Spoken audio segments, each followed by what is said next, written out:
Americans. Although no one on the team will admit it, hope and patience are running thin.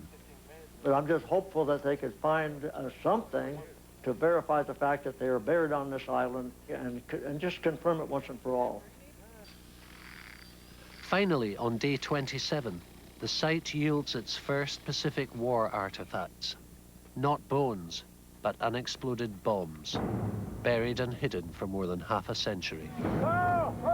Aerial bomb over there, so he's shut us down temporarily until he can figure out exactly what it is and get it removed.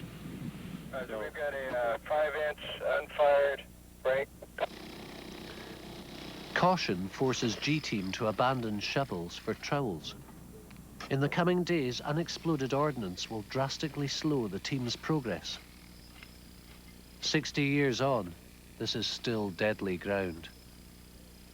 I found what looked to be either the nose of a large artillery projectile or the back end of a small aerial bomb.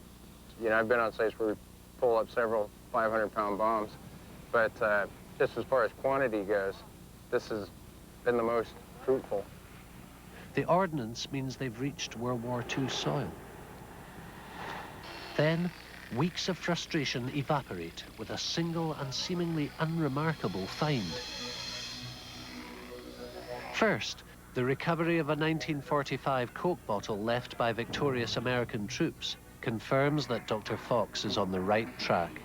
When the Navy and the Seabees and everybody were here, apparently that's a preferred drink. We found about 5 of them here so far. Just below that, Japanese and American bayonets, found side by side, reveal the battle for Kwajalein.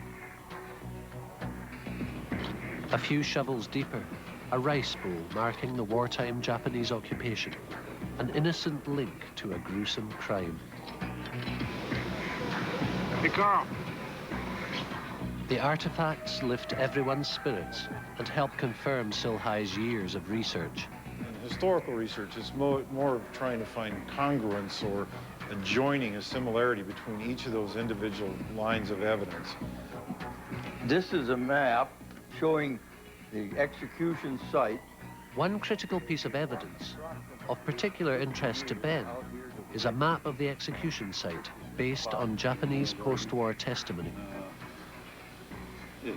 150, 170 feet or something.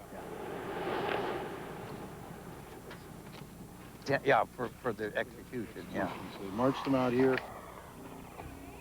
The pattern looks about like that. Uh-huh. So, I'll let you do that. okay.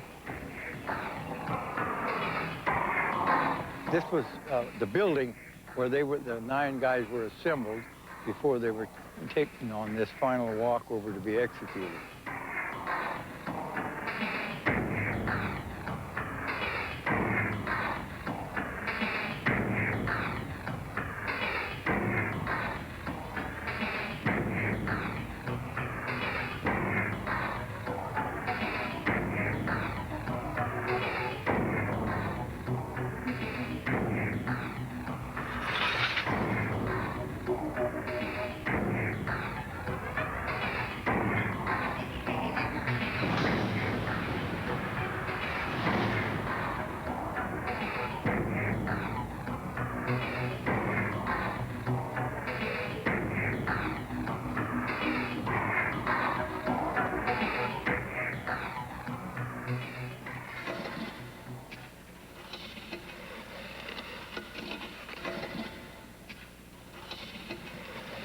This is a great tribute to the Raiders. You were very thankful to have somebody like that.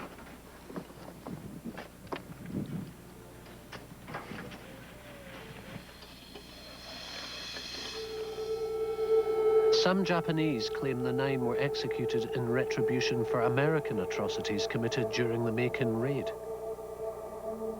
But Kwajalein's Japanese commander testified that the Marines were eliminated as administrative nuisances. Ultimately, the Japanese officer was convicted and hanged for his crime.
John Roebling came to America in 1831 from his native Germany.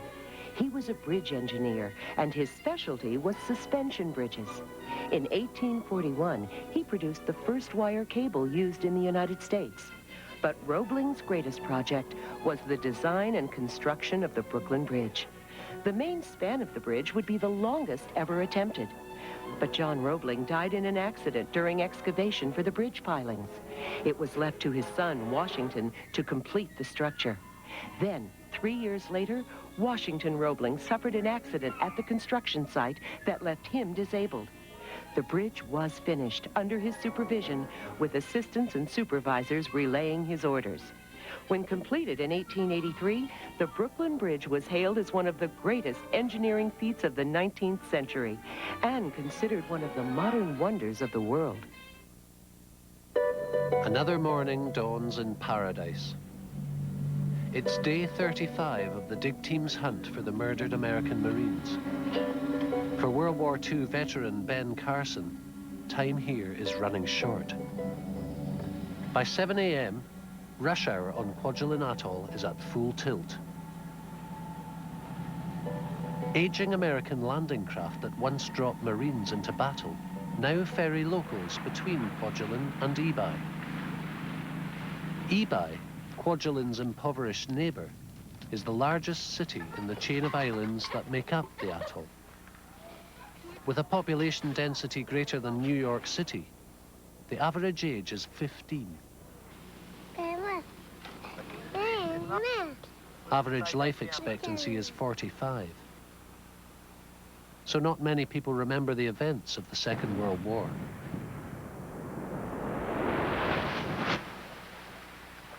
Yet word of Silhai's mission has spread throughout the atoll, jarring the memory of John Tobeki, a respected elder from a neighboring island. Did you ever see the Marines down at this island, or just where they were in prison? John's first-hand account describes for Dr. Fox the artifacts that might have been buried with the victims. Did they have on American uniforms or Japanese breechcloths or? Look like what do you call it, Benjamin? Like when you go to sleep, you use pajamas. Like pajamas. Pajamas? Okay. What color were the pajamas? Pajama-like stuff? White. White. Okay. No uniforms. All right. Well, thank you ever so much. That's going to help us a lot. I appreciate it a lot. Appreciate you coming. I would say they were about 60 meters away, and they were chained. Their faces were blindfolded with cloths, white ones. And they were taken to the mess hall to be fed, their hands and legs shackled. Tobeki's vivid memories reassure G-Team that somewhere close by lies the mass grave of the murdered Americans. Then, after weeks of screening, Sergeant Bendel finds what they've all been looking for. Hey, Doc. Here comes We found what might be remains. Actually, bone. We're not sure what it is yet. Makes you feel good though, huh, dude? Especially if it's bone, yes. Oh, definitely. Possible cranial fragment. Been a lot of missions where I've been out, sitting in a base camp, march to the site, and we'll spend 30 days in the field, we won't find anything. So when you do find something, it's really exciting, and it keeps the motivation up. This first find of human bone fragments is punctuated by others, each bringing hope that they're closing in on a burial site that will rewrite history. I've always believed what we found was a tooth. I just looked at it, actually what caught my eye was the odd-shaped color of it. Closer inspection, it was actually an incisor, so got me psyched up. Now I'm ready to screen all day. We would never declare, aha, eureka, we found them. We go through a very detailed analytical process to make that call. All analysis of remains, material evidence, personal effects takes place in the laboratory. Though the team is excited, nobody forgets that search and recovery are just the first 2 steps of a 3-step process. The final step is identification. Forensic analysis that takes place in a lab thousands of kilometers away from the dig site.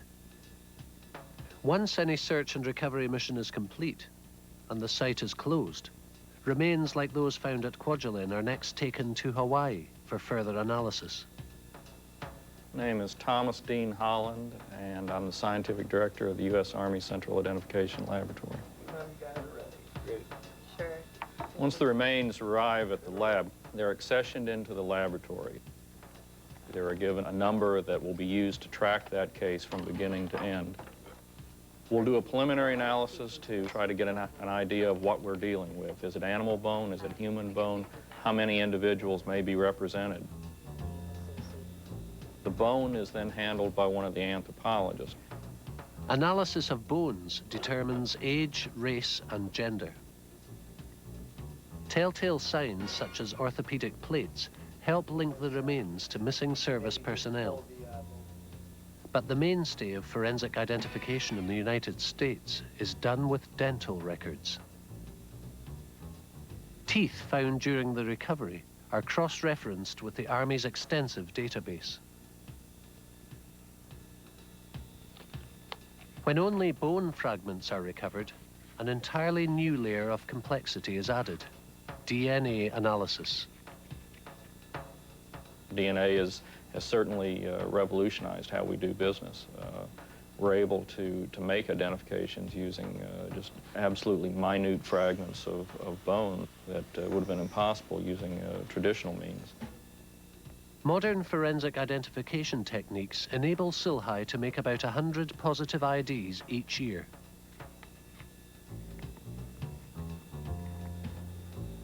Back on Kwajalein, the members of G-Team can only hope that if they can't find the mass grave, the tiny bone fragments will be enough to put the mystery of the Makin 9 to rest. All right, another good day. But I tell you, like Porkchop says, just because somebody's finding it doesn't mean the whole team's not finding it. Keep vigilant in the screens. That's all I can say. Now that the first human remains have been unearthed, Dr. Fox feels confident that the mass grave lies near. At day's end, he maps teeth and bone fragment finds and plans where to next focus the team's shovels. For Fox, whose father was a World War II combat vet and whose uncle was killed in the Pacific, the work here borders on obsession. I think about it when I'm having my last bit of the evening before I go to bed. In the mornings I get up, I think about it. When I go home, I'll shut it down for a couple of days, but then I'll start writing a report and I'll start thinking about it even more. What brought us together was really not only phenomenal, I believe it was some kind of a miracle. It's close to that. And if they find those bodies, then it's over with, and you and I can rest at peace. Right. It's not big enough, actually. Little hands. With the site shut down for the evening, Ben and Louis take time to reflect on a journey that for both men began a lifetime ago. Look at that, I got it. Lou is a real find as a friend. First of all, he's had a tremendous experience, and I'm frankly surprised he isn't nuts. Don't stroke your treasures on earth where rust and corrosion can get at them. That's what the Lord said. You know, and man, there's nothing worse than that.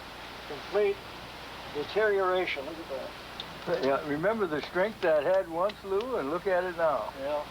And not too many more years for this operation right here before it re-enters the elements.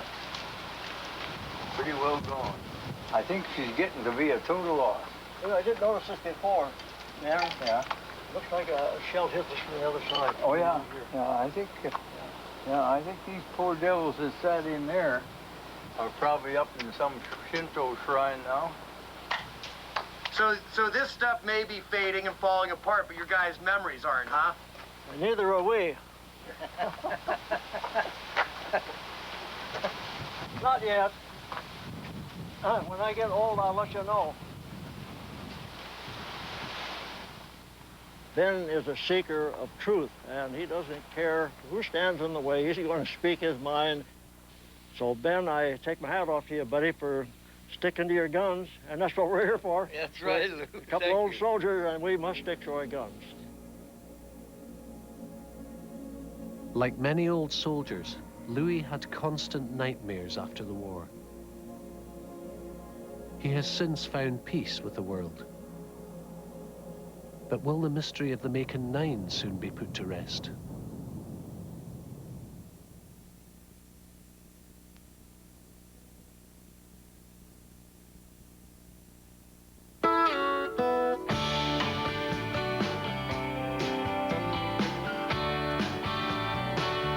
Take a look into the sky, cause the world is not so pretty. Free myself from worries so I can see it's just a beautiful day. It's just a beautiful day. You could be sad, but I'd rather you not be. Don't dwell on the negative, just the positivity. And it's a beautiful day. It's just a beautiful day. We're always trying to satisfy these wants and needs. Take you some time for that inner peace.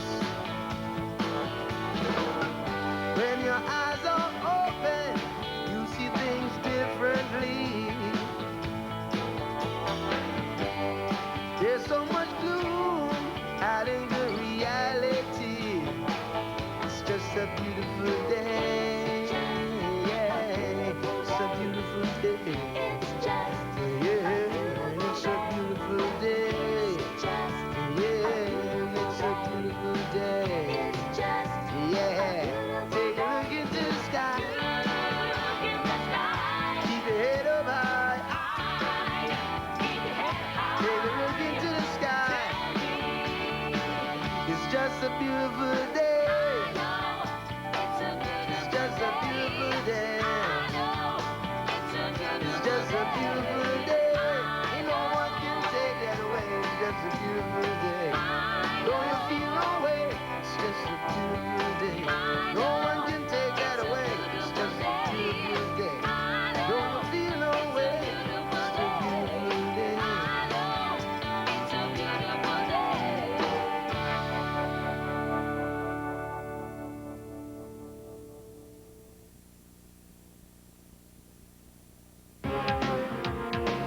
The first football games in America were played by college teams and were similar to soccer.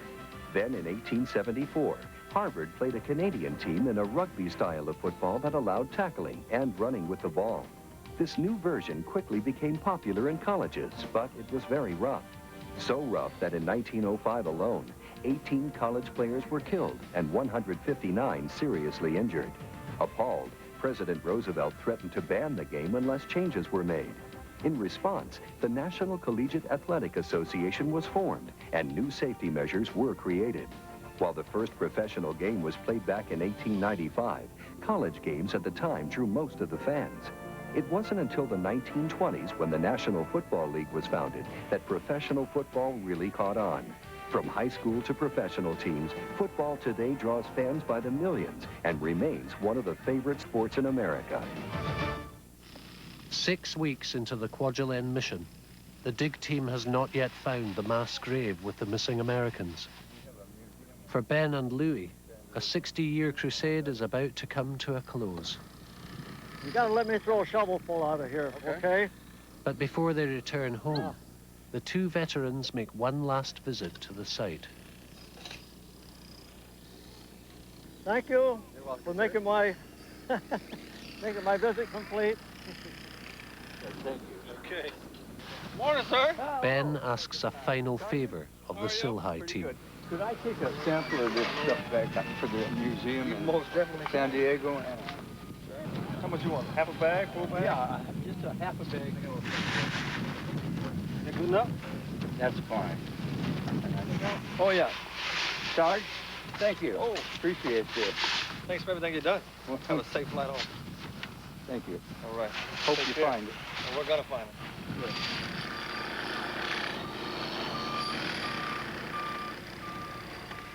Sergeant, I got a little something for you here. I'd like to make you honorary Marine Raider. Thank you very much. You're welcome. That's very, very nice. Okay.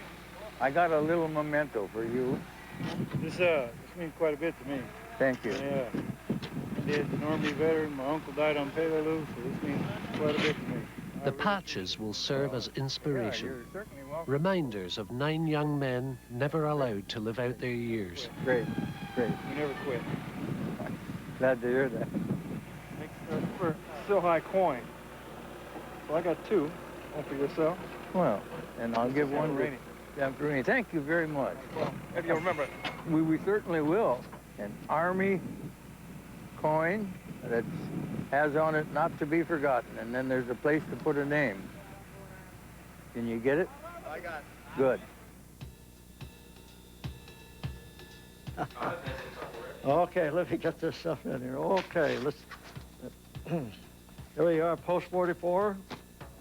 I don't think anybody really expected them to find all the remains because this island has been bombed from the air, shelled from the battle wagons, and from what I understand and from what I see they're digging up, the island is a conglomerate of bones from Americans, Marshallese, and Japanese. But I'm just hopeful that they could find something to verify the fact that they were buried on this island and get a DNA and just confirm it once and for all. And I'm ready to go. So you're packing up a little bit of history there, huh, Dad? Lots of history.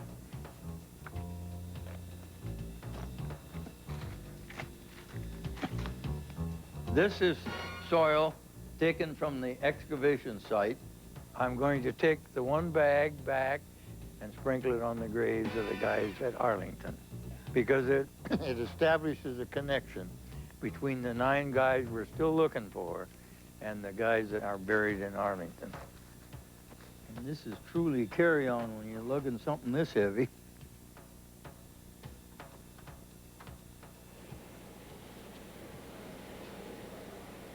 This is it. You know, this is the grand finale, right, buddy? Very well spoken. Shall we smile, look happy, and be stupid? Stand up a minute, Lou, if you got enough strength left. Lou, I want to make you an honorary Raider. Oh, my golly. How about that? I'm a Raider. Look at that. Wow. You can put that right there on your I've cap. got a hat at home with no insignia. That'll go on my hat. Beautiful. Thank you, buddy. Thank you. I felt like a Raider, and now I am a Raider. And this is official, okay? Official. That's official. I'm leaving the island in one piece. Tell your daughter hello for me. Give her a big hug. Goodbye.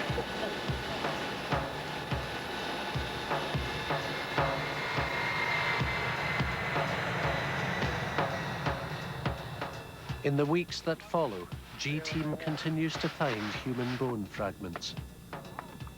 Still, the mass grave eludes them. Well, it looks like we found human remains, but again, that'll be determined back at Silhai. All we can do is get it from here to there. So we're hoping, and we're hopeful that it will pan out to be the guys that we're looking for. When Silhai does close this site, Dr. Fox will carry the human remains that they've found back to Hawaii. There, forensic analysts will begin phase 3 of the mission. Until positive identifications are made, the case will remain open. We're definitely not writing off the search. We have an entire casualty data section with historians and people who are dedicated to recovering. And we will continue to look. This search, like the hundreds Silhai engages in around the world, continues. Arlington Cemetery, near Washington, D.C. We came here to honor the guys that we buried here in August 17th, 2001. 2 months later, and a world away from Kwajalein. Today, the science of forensic identification is so advanced that the tomb of the unknown soldier of Vietnam lies empty.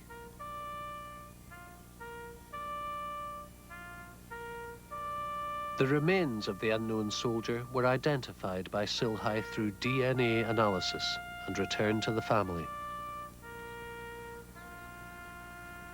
Ben has come to Arlington to bring closure to a 60-year odyssey, reuniting the missing raiders with their comrades who fell on Makin. It's been a long journey, fellas, but you're home. This is the grave of Bill Gallagher. I think he was planning to go to college in Michigan, never made it. Bill saved my life on Barber's Point Beach, so I'm going to put a little Kwajalein soil on his grave to give him some connection. This is the grave of Clyde Thomaston, and Clyde was an old line sergeant who knew what he was doing, one of the few among us that did. His actions probably helped us a whole lot in winning that battle, and so I'm going to give you a shot of Kwajalein soil, Clyde, for your rest and your sacrifice. This is Charles Selby's grave, and he got shot right alongside of me on Makin, and I'm going to put a little of this on there, Chuck, in memory of all the stuff we went through. Well, it's been a tough one, but it's been enjoyable. The accomplishments certainly outweigh the impediments, so I'm satisfied. I believe it's reached a point where I can say that it's done.